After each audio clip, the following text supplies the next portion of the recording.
قالت وزيرة الطاقة والثروة المعدنية الأردنية هالة زواتي إن نصيب سوريا من مشروع نقل الغاز المصري والكهرباء الأردنية إلى لبنان سيكون غازا وكهرباء وليس مردودا ماليا على الأغلب. وقالت زواتي في لقاء تلفزيوني على قناة الحرة إن بلادها أجرت محادثات مع الطرف السوري، وإن الطرفين لم يتوصلا بعد إلى كيفية حصول سوريا على المقابل، لكنه على الأغلب سيكون غازا وكهرباء وليس مردودا ماليا. وتحدثت الوزيرة عن نتائج إيجابية حول تسهيل الإجراءات المتعلقة بقانون قيصر، وأن ذلك كان جزءا من مباحثات الملك الأردني عبد الله الثاني في زيارته إلى أمريكا.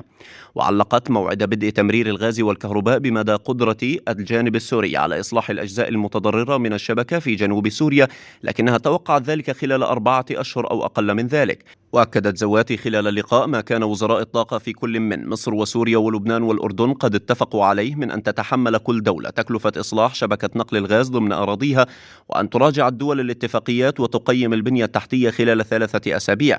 وكان وزير الاقتصاد في الحكومة السورية المؤقتة الدكتور عبد الحكيم المصري توقع في حديث إلى عنب بلدي أن المشروع سيمكن حكومة النظام السوري من تغطية 60 إلى 70% من حاجة البلد للكهرباء، في حين تغطي حاليا ما نسبته 30%. وستستفيد مصر من المشروع بتصدير غازها الطبيعي، في حين سيحصل الأردن على نسبة مقابل مرور الغاز من أراضيه، وسيصدر فائض الكهرباء لديه ويحصل على قيمته. أما لبنان وهو المستفيد الأكبر من المشروع فستسهم عودة الكهرباء إليه بتحسين الوضع الاقتصادي المتردي في الفترة الأخيرة.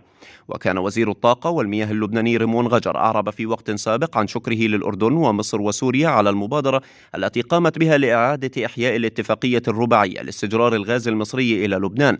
وأكد أن هذه المبادرة لا يمكن أن تحصل لولا التعاون الحاصل بين الدول الأربع، وبمواكبة لصيقة من البنك الدولي في هذا الوقت العصيب الذي يمر به لبنان ليؤمن الغطاء أو المظلة المالية ليستطيع لبنان التوقيع على هذه الاتفاقية، خصوصا أن الفرق الفنية التي شكلت في هذا الاجتماع الرباعي ستدرس الاتفاقية من جوانبها كلها التقنية والإدارية والفنية والمالية كي تكون متوازنة لكل الدول.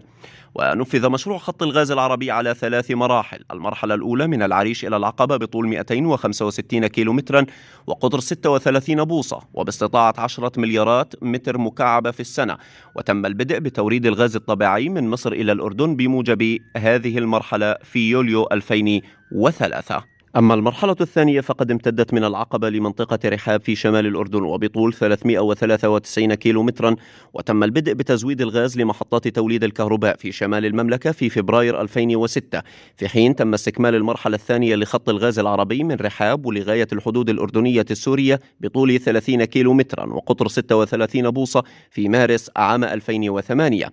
وتم الانتهاء من تنفيذ الجزء الجنوبي من المرحلة الثالثة لخط الغاز العربي داخل الأراضي السورية والممتدة من الحدود الأردنية السورية إلى مدينة حمص بطول 320 كيلومتر وقطر 36 بوصة، وتشغيلها في يوليو من عام 2008.